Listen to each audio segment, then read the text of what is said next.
अथ षष्ठोऽध्याय। अनाश्रित कर्म फलम कार्यम कर्म करोति यः सन्यासी च योगी च न निरग्निर्न चाक्रिया।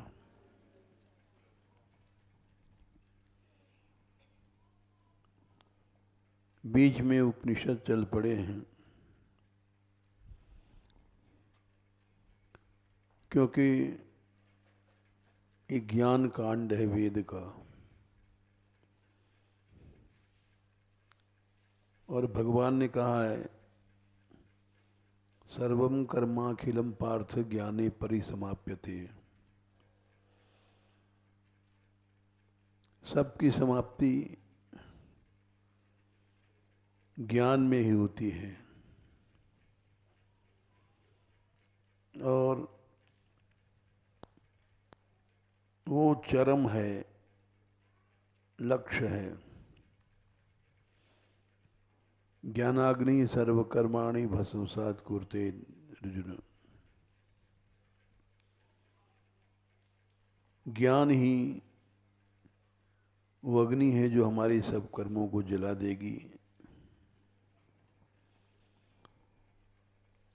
और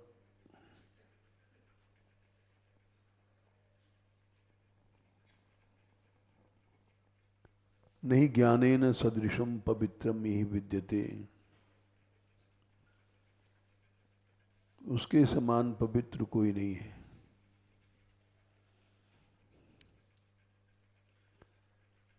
पवित्र माने क्या होता है? पवि कहते हैं वज्र को। पवे त्रायते इति पवित्रम। जो वज्र से रक्षा कर देता है वो है पवित्र।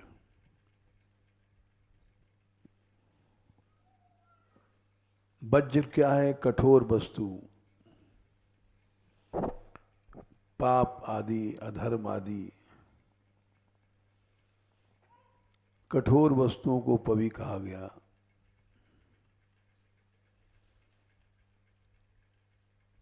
तो ज्ञान के जैसा पवित्र भगवान ने कहा कुछ नहीं है। नहीं ज्ञानेन सदृशम पवित्रम ही विद्यते।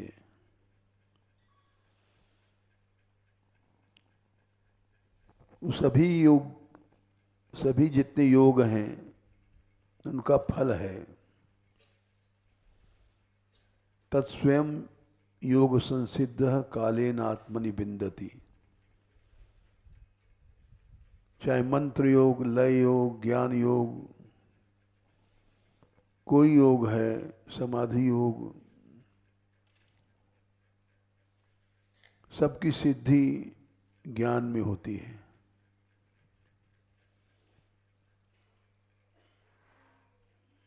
तो इसलिए वो ज्ञान ही भक्ति का पुत्र है। ज्ञान वैराग्य आदि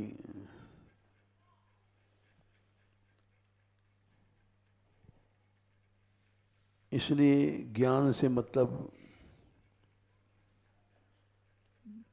केवल शुष्क निराकार ज्ञान नहीं, भगवत तत्व का ज्ञान भी तो ज्ञान है, और भक्ति से उत्पन्न होता है।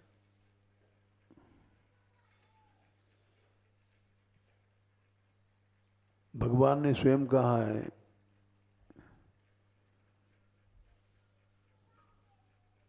कि भक्ति का फल है ज्ञान वैराग्य। भक्ति के पुत्र बताए गए ज्ञान वैराग्य।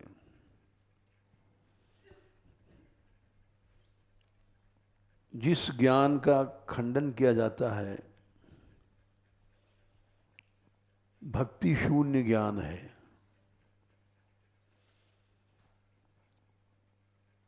केवल जो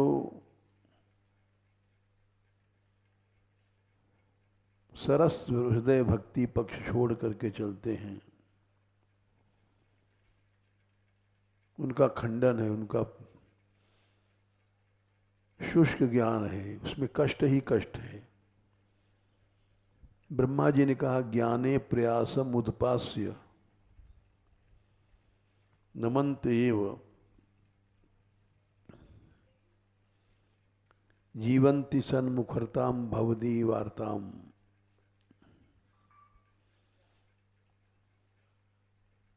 ज्ञान को छोड़ करके जो शुष्क ज्ञान में जाते हैं, क्लिश्यन्ति केवल बोध लब्धे, ये बड़ा सूक्ष्म विषय है।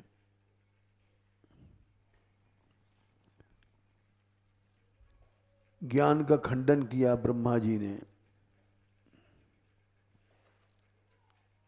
और शुष्क ज्ञान को छोड़ करके जो भगवान की वार्ता भक्तों से सुनते हैं, स्थाने वो ठीक हैं।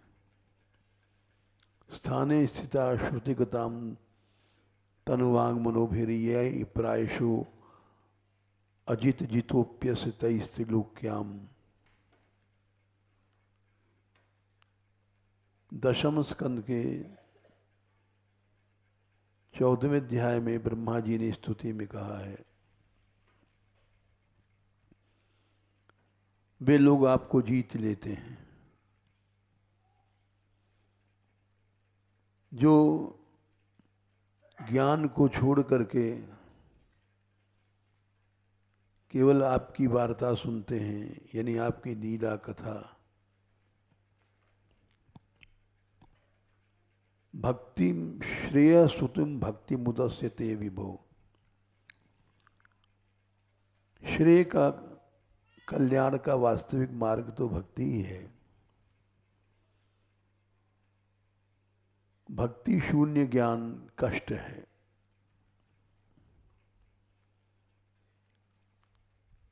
बोले भक्ति शून्य मार्ग कष्ट है और भक्ति का फल है ज्ञान, दोनों उल्टी बात कैसे?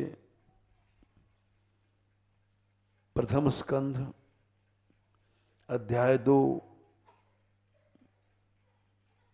श्लोक 7,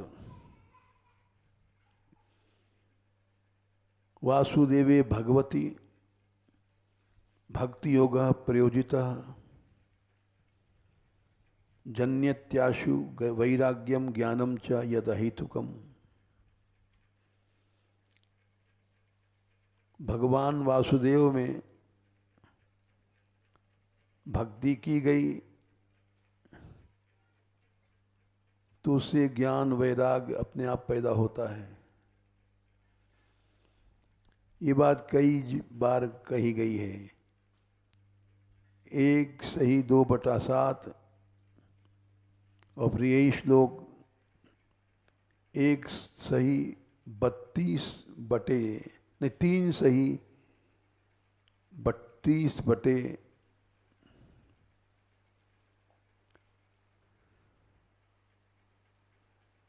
लगभग 23-24 वासुदेवे भगवती भक्ति योग 23 प्रयोजित जन्यत्याशु वैराग्यम ज्ञानम यद ब्रह्म दर्शनम। भक्ति के द्वारा ही ज्ञान वैराग्य पैदा होता है। फिर ज्ञान का ब्रह्मा जी ने खंडन क्यों किया? जिस ज्ञान में भक्ति नहीं है उसका खंडन हो जाता है। भक्ति संबलित ज्ञान को तो वो कल्याण करता है। 1:2/7 3 सही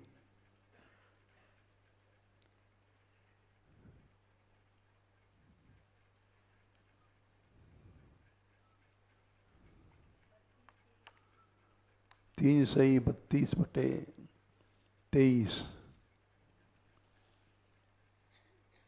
इसमें भक्ति से उत्पन्न हुआ है ज्ञान, तो केवल भक्ति को लेकर के चलने में लाभ भी है और खंडन तुम कर नहीं सकते क्योंकि भक्ति का पुत्र है। भक्ति से ही ज्ञान वैराग उत्पन्न होता है। तो इसलिए ये एक ऐसी गंभीर समस्या है। बहुत से वृंदावन में रसिक लोग हैं, वो केवल रस पियो ज्ञान वैराग का खंडन कर देते हैं, बातें नहीं सुनते। तो वो भी उचित नहीं है, क्योंकि ज्ञान वैराग तो भक्ति से उत्पन्न होते हैं, उनको तुम कैसे खंडन कर सकते हो।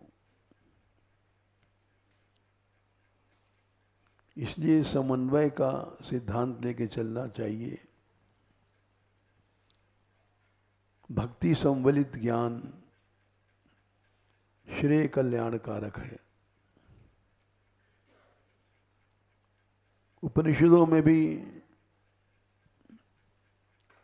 भक्ति संवलित ज्ञान को लिया गया है। जैसे कठोपनिषद में नायम आत्मा प्रवचनेन लभ्यो न मेधया न बहुना श्रुतेन यमे वैश वृणुतेन तेन लभ्यस तस्यैष आत्मा बिवृणुते तनुं स्वाम। प्रवचन से ये आत्मा नहीं मिलेगी, न ज्ञान से न तपस्या से। ये कठोपनिषद में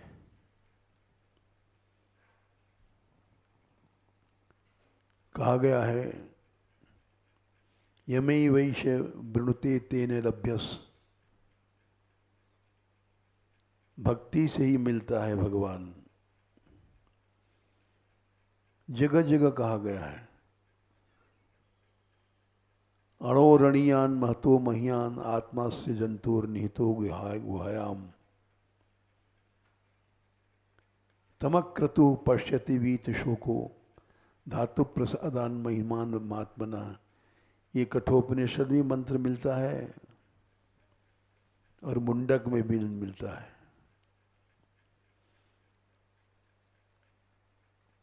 धातु प्रसादान, उसकी कृपा से ही सब कुछ होता है। तो भक्ति शून्य ज्ञान का वेदों में भी खंडन है। नात्मयम आत्मा प्रवचने न लभ्यो, प्रवचन ज्ञान का होता है।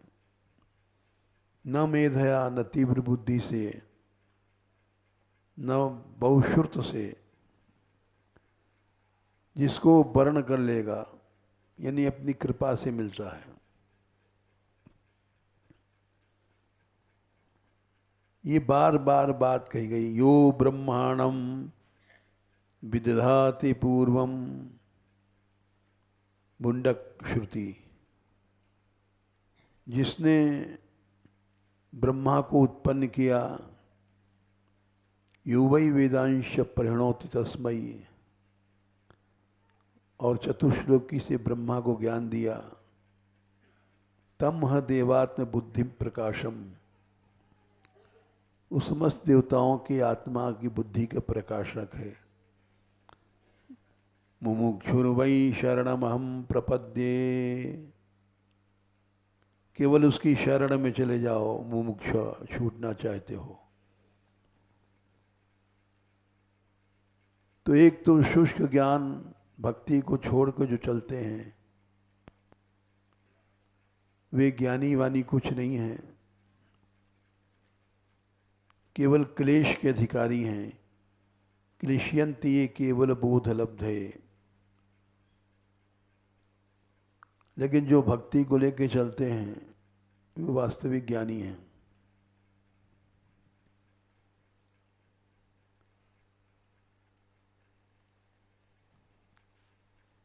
देखो, प्रश्नोपनिषद चल रहा है। पहला प्रश्न था कि संसार ये किसने बनाया है।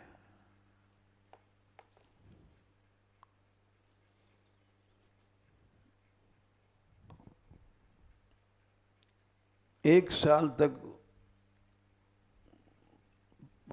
गुरु सेवा किया श्रद्धा के साथ, तब उन्होंने प्रश्न की इजाजत दिया।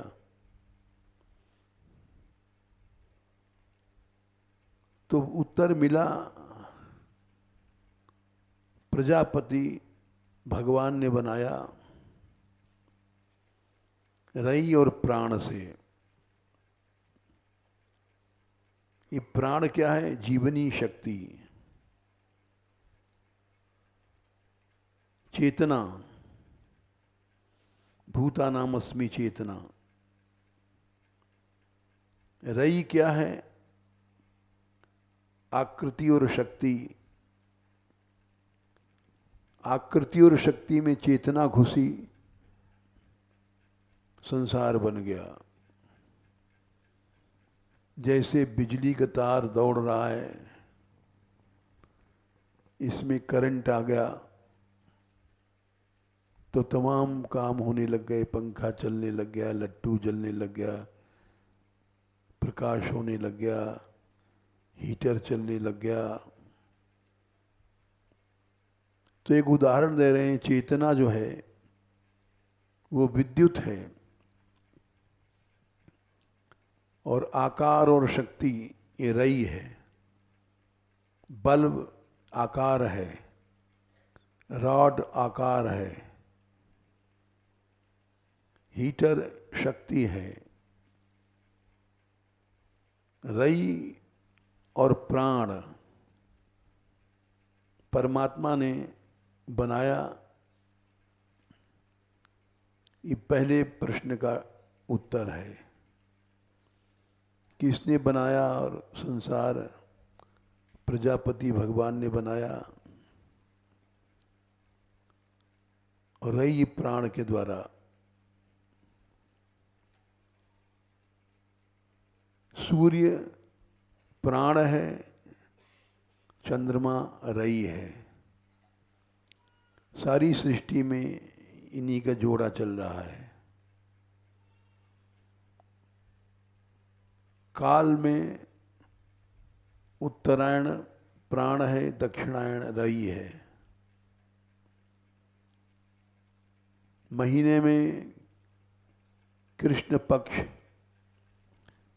रई है, और शुक्ल पक्ष ये प्राण है। उत्तरायण दक्षिणायन में उत्तरायण प्राण है, दक्षिणायन रई है। इसलिए आदित्य को प्राण कहा गया, चंद्रमा को रई। सर्वत्र रई और प्राण का जोड़ा है, इसी से सृष्टि चलती है। सूर्य को प्राण क्यों कहा गया? पंचपादम पितरम द्वादशाकृतिम दिव आहु परे अर्धे पुरी क्षीणम। 5 पांव वाला है, सबका पिता है। 5 इसलिए कहा कि हेमंत शिशिर को जोड़ देते हैं, बाकी 4 ऋतु में, और एक ये मिला के 5। ये सूर्य 12 आकृति 12 महीने वाला ये प्राण है। और इसी तरह के प्रजापति उत्तरायण दक्षिणायन शुक्ल पक्ष कृष्ण पक्ष ये काल में भेद चलते जाते हैं। सर्वत्र रई और प्राण का जोड़ा है।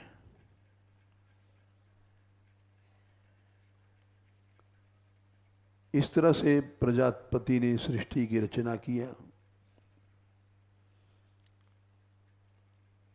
इसी बात को कहते हैं आकाश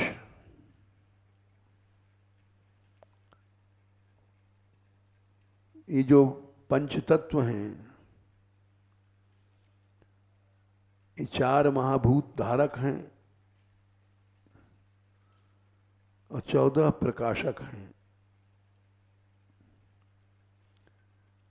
ये धारक जो हैं ये रई हैं, प्रकाशक प्राण हैं।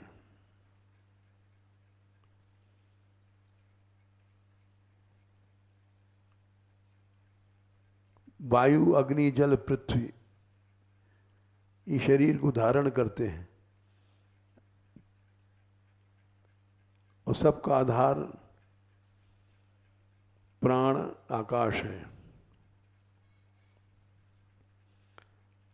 आकाश में 14 देवता, मन और इंद्रियां, ज्ञानेंद्रियां, कर्मेंद्रियां 11 और ये 3 14 ये प्रकाशक हैं। धारक और प्रकाशक ये बड़ा लंबा प्रकरण है। धारक और प्रकाशक, यानी धारक तो रई हैं, प्रकाशक प्राण हैं।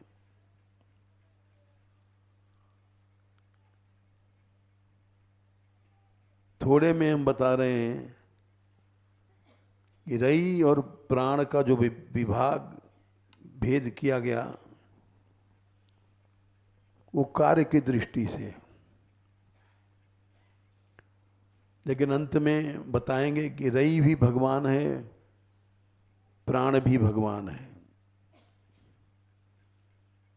सब कुछ भगवान है। भगवान ही मूर्त और अमूर्त सब कुछ बनता है। धर्म भी भगवान है, अधर्म भी भगवान है। हम तो बहुत थोड़े में बता रहे हैं। धर्म भगवान के वक्षस्थल से पैदा हुआ, अधर्म भगवान की पीठ से पैदा हुआ।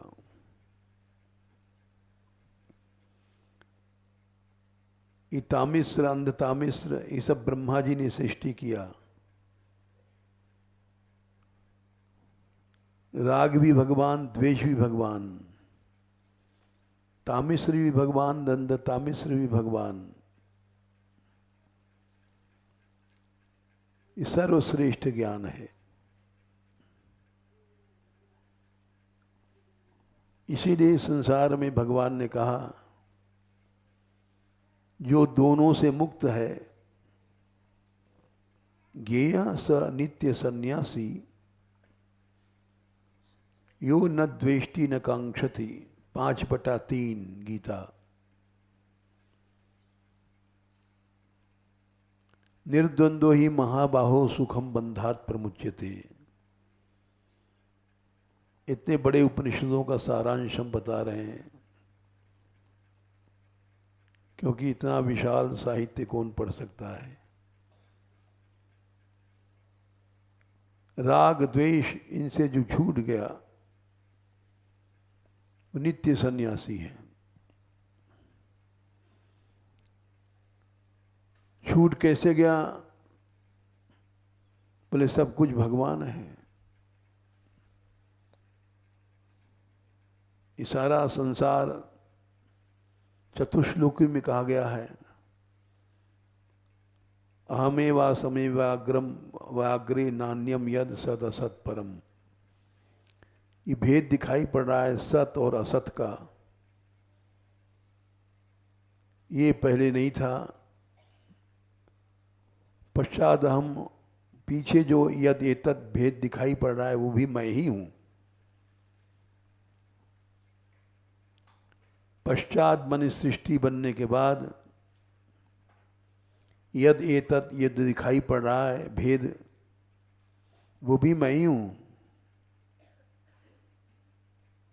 ये सबसे ऊंचा ज्ञान है। यो वशिष्येत सोऽस्मि हम। अब प्रलय में जो बचेगा वो भी मैं ही रहूंगा। चतुश्लोकी में सार यही है कि जो कुछ है वो मैं ही हूं। जो दिखाई पड़ता है नहीं, वो माया है। रीति अर्थम यत् प्रतीयेत न प्रतीयेत चात्मनि तद विद्यात आत्मनो मायाम यथा भासो यथा तमः। आत्मनो मायाम, आत्मा भगवान की माया है। भगवान ही माया है। देवता असुर सब भगवान हैं। गीता में देख लो, बोले मैं ही सब कुछ हूं। प्रहलादास्यास्मि दैत्यानाम कला कालः कलयतामहम्। काल मैं हूं जो सबको खा जाता है।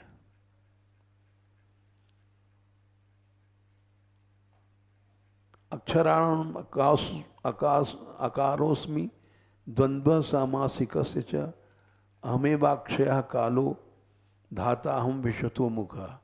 10/33 गीता जी। मैं ही काल हूं और मैं ही बनाने वाला धाता हूं। मृत्यु सर्वहरश्चाहम्। मृत्यु जब सब कुछ छीन लेती है वो भी मैं ही हूं। उत्पत्ति भी मैं ही हूं। सब कुछ मैं ही हूं। ये चतुश्लोकी का सार है। यहां तक कि भगवान ने कहा कि बृहस्पति भी मैं हूं, देवताओं को गुरु।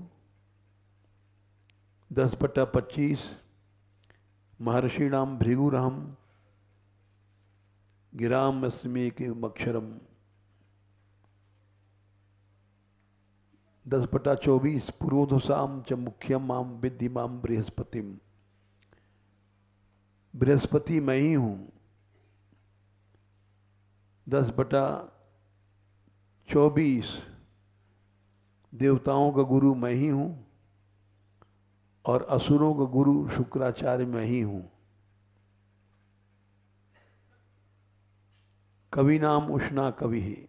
10/37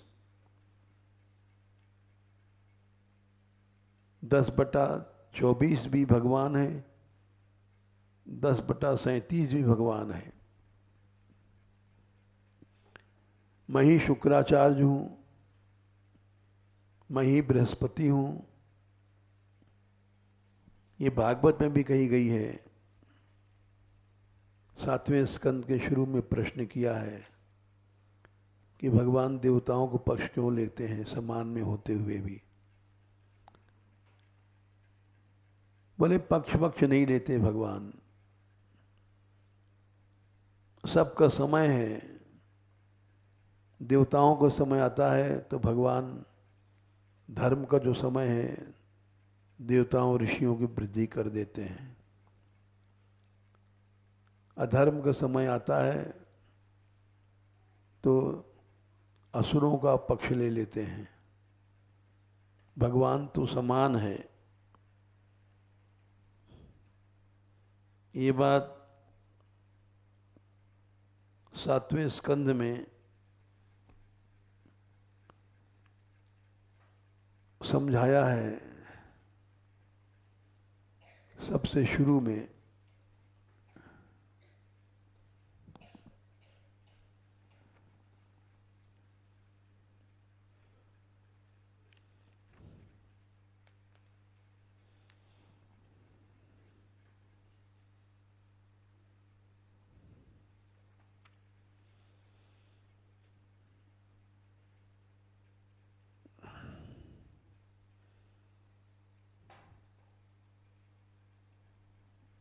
पहले अध्याय में प्रश्न किया है, पहले श्लोक में परीक्षित ने, भगवान तो सबके समान हैं, फिर इन्होंने इंद्र के लिए दैत्यों को क्यों वध किया? उनका किसी से राग नहीं, द्वेष नहीं। प्रहलाद के कारण हिरण्यकश्यप को मारा, क्यों मारा?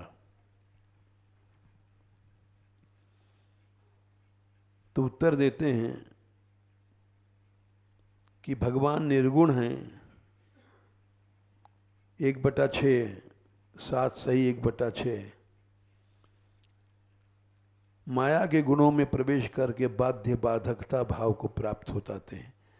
स्वयं बाध्य बनते हैं, स्वयं बाधक बनते हैं। सतोगुण, रजोगुण, तमोगुण प्रकृति के हैं गुण, एक साथ नहीं बढ़ते। कभी कोई बढ़ता है, कभी कोई घटता है। जब सतोगुण के विजय का समय आता है, 7 सही 1/8, तो देवर्षियों का पक्ष लेते हैं। रजोगुण के बढ़ने का समय आता है तो असुरों को पक्ष लेते हैं। तमोगुण का जब समय आता है, यक्ष राक्षसों का पक्ष लेते हैं। जब 7 सही 1/10 उनको सोने की इच्छा होती है, तब तमोगुण का आश्रय ले लेते हैं।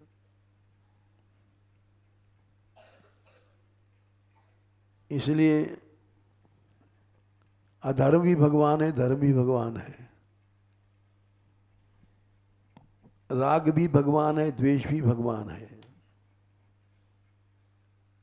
ये तीसरे स्कंद में 20वें अध्याय में जब ब्रह्मा ने सृष्टि किया है,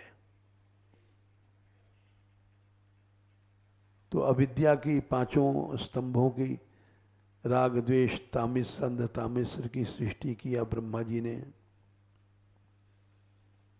इसके माने सब कुछ भगवान है। अनादिकाल से लोग चलते आए, न राग मिटा, न द्वेष मिटा, न देवता मिटे, न असुर मिटे। सृष्टि चल रही है। हम लोग इतने आदमी यहाँ बैठे हैं। राग द्वेष जड़ से मिट जाए ऐसा नहीं हो सकता है। ये तो चलता है, चलता रहेगा। हाँ, हम अपने को छुड़ा लें क्योंकि ये हेय हैं। दैवी संपद विमोक्षाय निबंधाय आसुरी मता, भगवान ने 16वें अध्याय में कहा है। दैवी संपत्ति मुक्ति देती है, आसुरी संपत्ति बंधन देती है। इसलिए हम अपनी दृष्टि से राग द्वेष से छूट जाएं। राग में फंसेंगे तो भी मरेंगे, द्वेष में फंसेंगे तो भी मरेंगे। इसलिए राग द्वेष हम सोचें। अभी यही प्रसंग चल रहा था ऊपर कि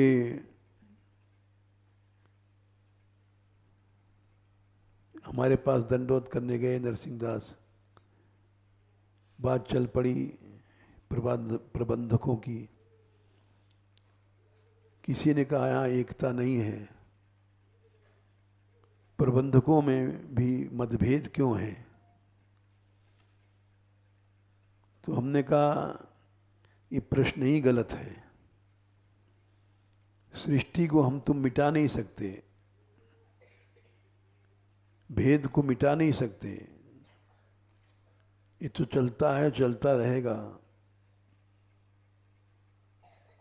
अपने भीतर से मिटा लो। समाज में से तुम राग द्वेष नहीं हटा सकते, चाहे कितने बड़े ऋषि बन जाओ, तपस्वी बन जाओ। प्रहलाद जी भी मिटा नहीं पाए राग द्वेष को। एक बार सनकादिक गए थे प्रहलाद के पास, जब वो राजा बन गए, हिरण्यकशिपु मर गया, तो उन्होंने कहा हम सेवा कर रहे हैं, कुछ देर में मिलेंगे। तो उनको भक्तापराध लग गया। सनकादिक लौट गए और उनके मन में विचार आया कि भगवान ने हमारे पिता को मारा, बेमतलब मारा, देवताओं को पक्ष लिया, मैं इसका बदला लूंगा। सेना सजाने लग गए, बैकुंठ पर चढ़ाई कर दो।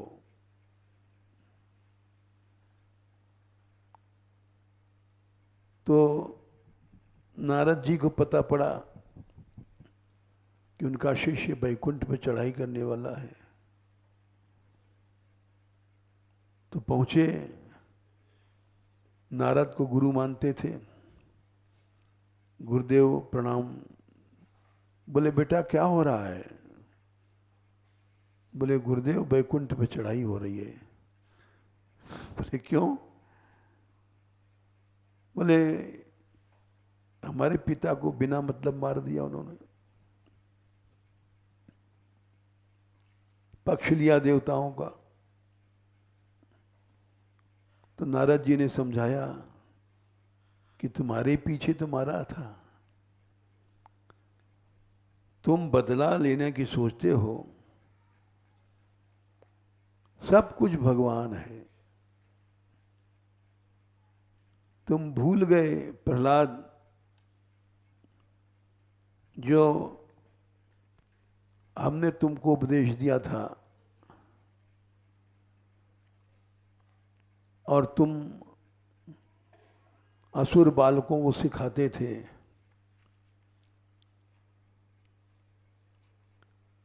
वो पाठ तुम भूल गए।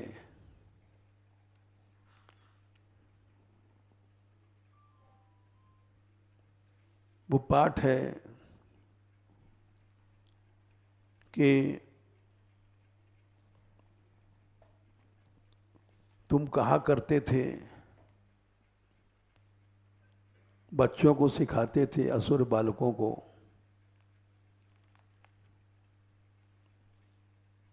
सब कुछ भगवान है।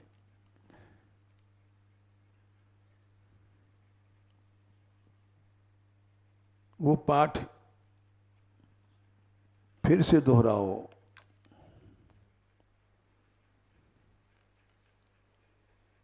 प्रहलाद जी कहा करते थे कि परावरेषु भूतेषु ब्रह्मांतस्थावरादिषु 7, 6, 20, 21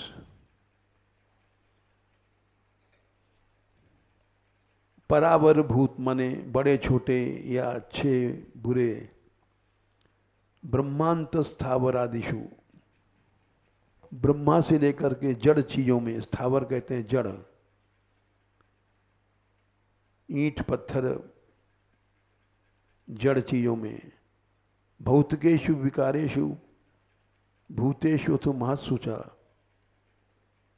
गुणेषु गुण साम्य च गुण व्यतिकरे तथा एक एव परो ह्यात्मा भगवान ईश्वरो अव्यय। गुणों में सतोगुण, रजोगुण, तमोगुण में भी भगवान है, रजोगुण भी भगवान है, तमोगुण भी भगवान है, गुण साम्य माने प्रलय भी भगवान है, गुण व्यतिकर माने सृष्टि होती है अलग अलग वो भी भगवान है। गुण साम्य में जब गुण समान हो जाता है तो प्रलय हो जाती है। तीनों गुण समान हो जाते हैं, शहद घी बराबर मिला के पी लो मर जाओगे, एकदम बराबर। और ज़्यादा कम हो जाएगा तो ताकत बन जाएगी, सैकड़ों गुना ताकत आ जाएगी उसी शहद और घी में। तो गुण साम्य क्या है? प्रलय। तीनों गुण समान हो गया और गुण व्यतिकर माने कम ज़्यादा हो गया, सृष्टि धड़ाधड़ बनने लग जाएगी। तो सब एक ही आत्मा भगवान ईश्वर है। तुम ये पाठ भूल गए, इसलिए तुम ऐसा सोचते हो वैकुंठ पर चढ़ाई करें, तुरंत चरणों में गिर पड़े, बोले गुरुदेव ऐसी बुद्धि मेरी क्यों भाई? बोले बेटा कोई अपराध हो गया तुमसे,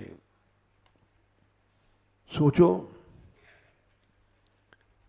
बोले और तो कुछ नहीं, सनकादिक आए थे, मैंने कहा था कि मैं सेवा कर रहा हूँ, कुछ देर बाद मिलूँगा। बोले यही अपराध था। भगवान का भक्त भगवान से बड़ा होता है।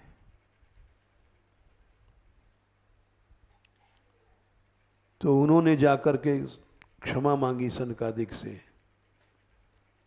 निर्मल मन हो गया। भक्त से राग करोगे, द्वेष करोगे, हम लोग रोज करते हैं। मान लो 50 आदमी बैठे हैं, किसी का किसी से राग है तो किसी का किसी से द्वेष है। दोनों ही भेद बुद्धि, दोनों ही अपराध है।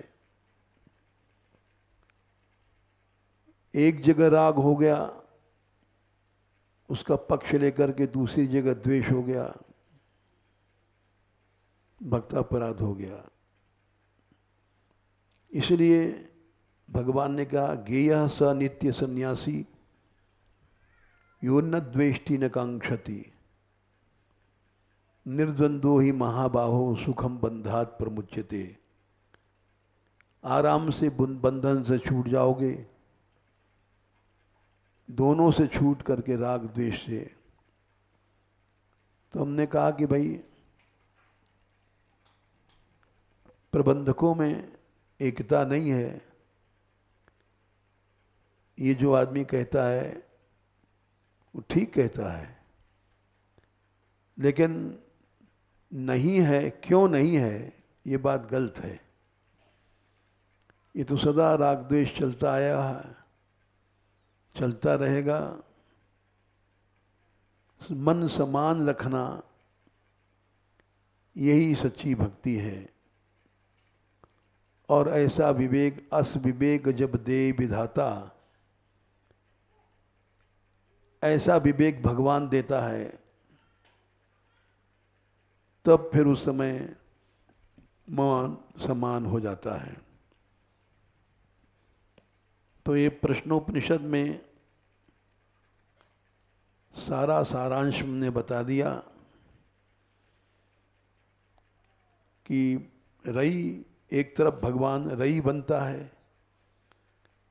एक तरफ प्राण बनता है। रई माने भूत समुदाय, प्राण माने चेतना। वही भगवान धर्म है अधर्म है, वही भगवान ज्ञान है अज्ञान है, सब कुछ वही है। रई भी है, प्राण भी वही है।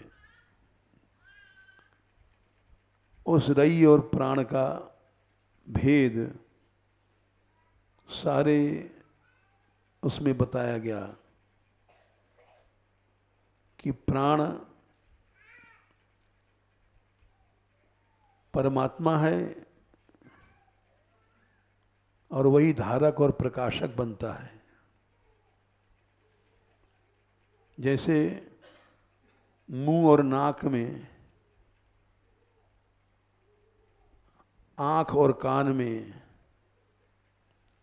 मुख्य प्राण रहता है और गुदा और उपस्थ में नीचे अपान बन करके जाता है। वो मलमूत्र को बाहर फेंकता है, रजवीरी को बाहर फेंकता है, गर्भ स्थापित करता है, वो उसको अपान कहते हैं। अपान न हो तो भी मर जाएंगे हम लोग, मलमूत्र बाहर नहीं निकलेगा तो मर जाएंगे। तो प्राण जैसे ये प्राण ही अपान बनता है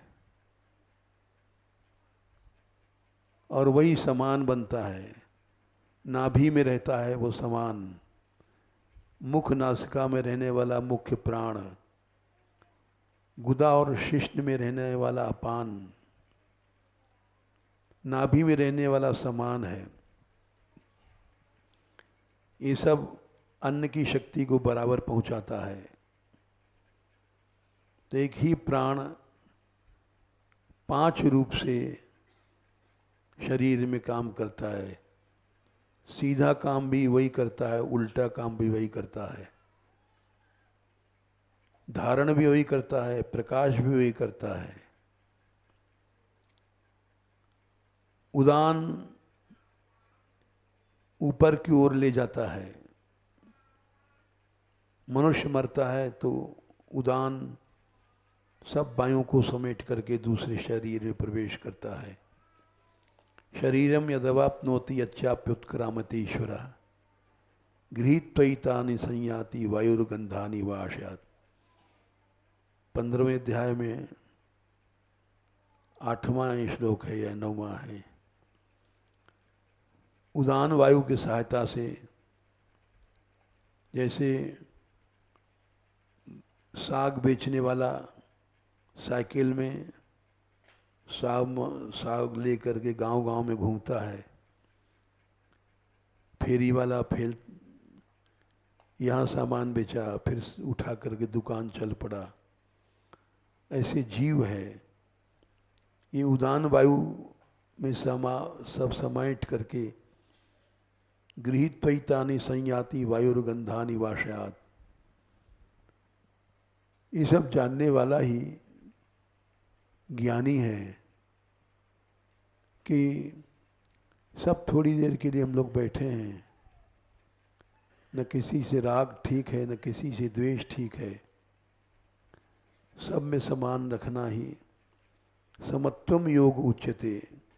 योगस्थः गुरु कर्माणि 2/48 में भगवान ने कहा है, इस संसार में जितना काम तुम करते हो योग में स्थित होकर के करो।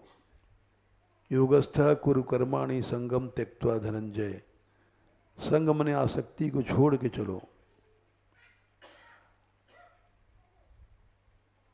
योगस्थः कुरु कर्माणि संगम त्यक्त्वा सिद्ध सद्यो समो भूत्वा समत्वम योग उच्यते। सबसे बड़ा योग है कि मन समान रखो।